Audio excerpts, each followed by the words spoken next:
Phone पे time pass करते-करते एक छोटा-सा टॉपिक समझ लेते हैं। 5-6 मिनट की इस वीडियो में एक बहुत छोटा-सा टॉपिक है, जो समझ में आ जाएगा। मैं भी 11th क्लास में हूँ, 11th क्लास का एक टॉपिक है जिसे मैं अच्छे से समझा सकती हूँ। तो 11th क्लास में फिज़िक्स स्टार्ट होती है तो बेसिक मैथमेटिक्स कराते हैं। उसी में एक चैप्टर आता है यूनिट एंड डायमेंशंस करके। उसमें यूनिट्स क्या होती है उसके बारे में थोड़ा-सा जान लेते हैं, थोड़ा-सा। फिज़िकल क्वांटिटीज़ क्या होती है ये देखते हैं। फिज़िकल क्वांटिटीज़ क्या होती है? जो फिजिक्स में एग्जिस्ट करें वो क्वांटिटीज जो हमें फिजिक्स में मिले, वो क्वांटिटीज जो हमें फिजिक्स सॉल्व करने में हेल्प करें। नॉर्मली फिजिकली जो भी क्वांटिटीज एग्जिस्ट करती हैं उन्हें हम फिजिकल क्वांटिटीज को बोलते हैं, जो भी फिजिक्स में एग्जिस्ट करती हैं, फिजिकल वर्ल्ड में जो भी एग्जिस्ट करती हैं उन सभी को क्वांटिटीज फिजिकल क्वांटिटीज बोलते हैं। अब फिजिकल क्वांटिटीज को भी 3 में डिवाइड कर रखा है, मेनली 2 में कर रखा है, फंडामेंटल एंड ड्राइव, लेकिन कभी कभार सप्लीमेंट्री भी बोल सकते हैं हम कि सप्लीमेंट्री 3 में मेनली डिवाइड कर रखा है। फंडामेंटल क्वांटिटीज कौन सी होती हैं? फंडामेंटल क्वांटिटीज वो होती है जिससे हम किसी और से ड्राइव नहीं कर सकते। हम मतलब उनको किसी और से नहीं निकाल सकते, वो इंडिपेंडेंट होती हैं। ये फंडामेंटल क्वांटिटीज नहीं, ये इंडिपेंडेंट होती हैं। जैसे कि लेंथ हो गया, फंडामेंटल टोटल 7 होती हैं। जैसे कि लेंथ हो गया, टाइम हो गया। टाइम को हम किसी और चीज़ से ड्राइव नहीं कर सकते। टाइम एक टाइम है। मैं एक बार लिख देती हूँ फंडामेंटल क्वांटिटीज कौन कौन सी होती हैं। फर्स्ट हो गया लेंथ, सेकंड हो गया मास, मास हम किसी से ड्राइव नहीं कर सकते। थर्ड हो गया हमारा टाइम, फोर्थ हो गया, और क्या कर सकते हैं हम, टेम्परेचर भी किसी से ड्राइव नहीं कर सकते।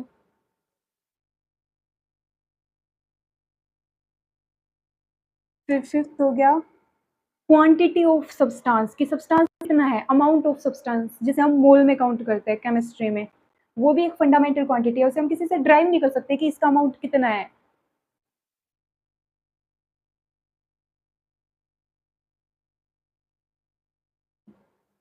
फिर फिफ्थ सॉरी सिक्स्थ आ गया करंट, कि उसके अंदर कितना करंट बह रहा है, जो एम्पियर में हम नापते हैं, उसे भी किसी चीज से ड्राइव नहीं किया जा सकता, वो एक फंडामेंटल क्वांटिटी है। उससे हम ये ड्राइव कर सकते हैं कि उसके अंदर कितने इलेक्ट्रॉन बह रहे हैं, कितने सेकंड में कितने इलेक्ट्रॉन उसके अंदर जा रहे हैं।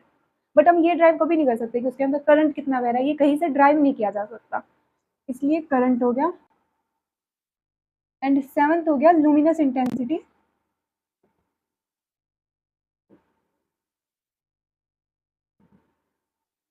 ल्यूमिनस इंटेंसिटी क्या होती है ये एक्चुअली मुझे भी नहीं पता, ये अभी 11th में आई है, ये हम 12th में 11th में जाके पढ़ेंगे।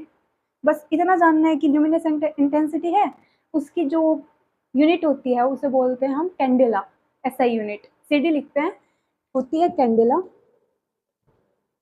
जिसे डिनोट किया जाता है सीडी से। जैसे कि फोर्स की यूनिट होती है न्यूटन, उसे एन से डिनोट करते हैं, वैसे ही ल्यूमिनस इंटेंसिटी की यूनिट होती है कैंडेला, जिसे सीडी से डिनोट किया जाता है। ऐसे ही लेंथ को डिनोट किया जाता है स्मॉल एल से, मास को डिनोट किया जाता है एम से, टाइम को टी से, टेम्परेचर को, टाइम को स्मॉल टी से डिनोट किया जाता है और टाइम को टी से, बिग कैपिटल टी से। ऐसे ही अमाउंट ऑफ सब्सटेंस को एमओएल,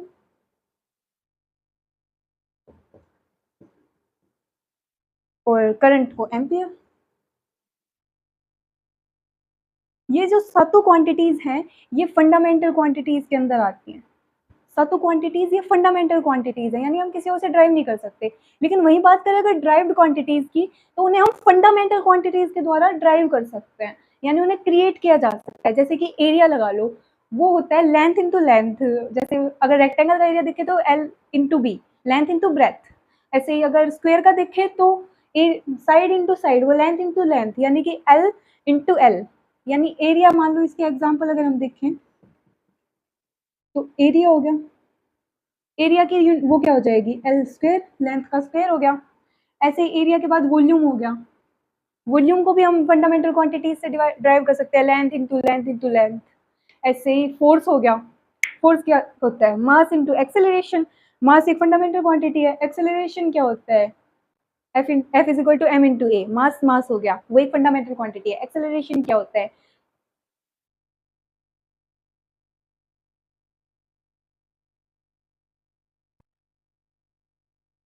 एक्सेलरेशन क्या होता है, एल टी माइनस टू, यानी उसे हम लेंथ और टाइम से ड्राइव कर सकते हैं, यानी मास एंड एक्सेलरेशन को इन तीनों चीजों से मास, लेंथ एंड टाइम से हम फोर्स को ड्राइव कर सकते हैं। ऐसे अगर कोई और भी क्वांटिटी, जो भी क्वांटिटी अब बच गई ना, ये ड्राइव क्वांटिटी तो मान लो इनफाइनाइट है, जो भी क्वांटिटी बच गई वो ड्राइव्ड में आ जाती है, सिवाय 2 को छोड़ के जो सप्लीमेंट्री में आती है।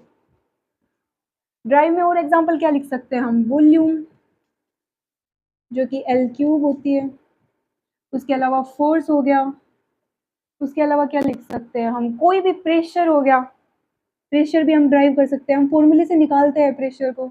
उसी तरीके से कुछ भी निकाल सकते हैं, जैसे कि मैंने इसको उठाया, उसमें मैंने कितना फोर्स लगाया, वो भी ड्राइव्ड क्वांटिटी है।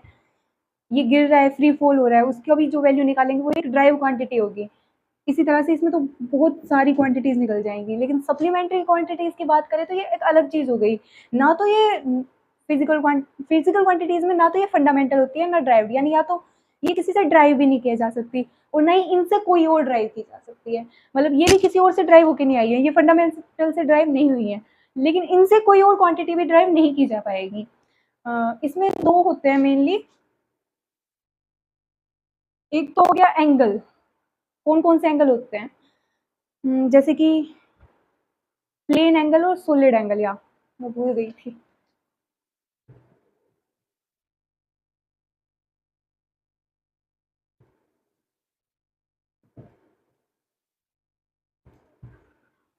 सप्लीमेंट्री क्वांटिटीज में प्लेन एंगल और सॉलिड एंगल होते हैं। प्लेन एंगल है, इसको हम किसी से ड्राइव नहीं कर सकते। ये जैसे कि ऐसा कोई है, इसके बीच में 90 डिग्री का एंगल है, इसे हम किसी से ड्राइव नहीं कर सकते हैं, लेकिन इससे कोई और भी चीज ड्राइव नहीं की जा सकती। जैसे कि एंगल से हम एरिया निकाल सकते हैं क्या? नहीं निकाल सकते। और ऐसे ही सॉलिड एंगल होता है, सॉलिड एंगल 3D में होता है। ये भी अपने आएगा, अभी आया नहीं है, डरना नहीं है। तो ये दोनों क्वांटिटीज ऐसी हो गई जो ना फंडामेंटल से ड्राइव हुई है, ना इनसे कोई और ड्राइव किया जा सकता है। ये इससे कुछ नहीं जाती, मेन ये 2 ही क्वांटिटी होती है, फंडामेंटल और ड्राइव्ड। अब इस सब चीज़ों के अलावा फिजिकल क्वांटिटीज को रिपीट कर ले, तो अगर फिजिकल क्वांटिटीज में 3 क्वांटिटीज में डिवाइड किया गया। पहली हो गई फंडामेंटल क्वांटिटीज, जो किसी से ड्राइव नहीं हो सकती। 7 मेन फंडामेंटल क्वांटिटीज होती है। कौन कौन सी? लेंथ हो गया, मास हो गया, टाइम हो गया, टेम्परेचर हो गया, उसके बाद अमाउंट ऑफ सब्सटेंस हो गया जो मोल में होता है, ल्यूमिनस इंटेंसिटी हो गया, कैंडेला में होता है, और करंट हो गया, एम्पियर में नापा जाता है।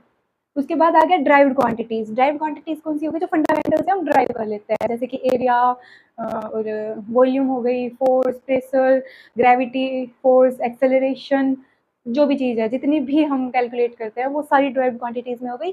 थर्ड पार्ट हो गया सप्लीमेंट्री क्वांटिटीज, जिसमें प्लेन एंगल और सॉलिड एंगल आ गए, जिनको हम ना तो ड्राइव कर सकते हैं और ना ही उनसे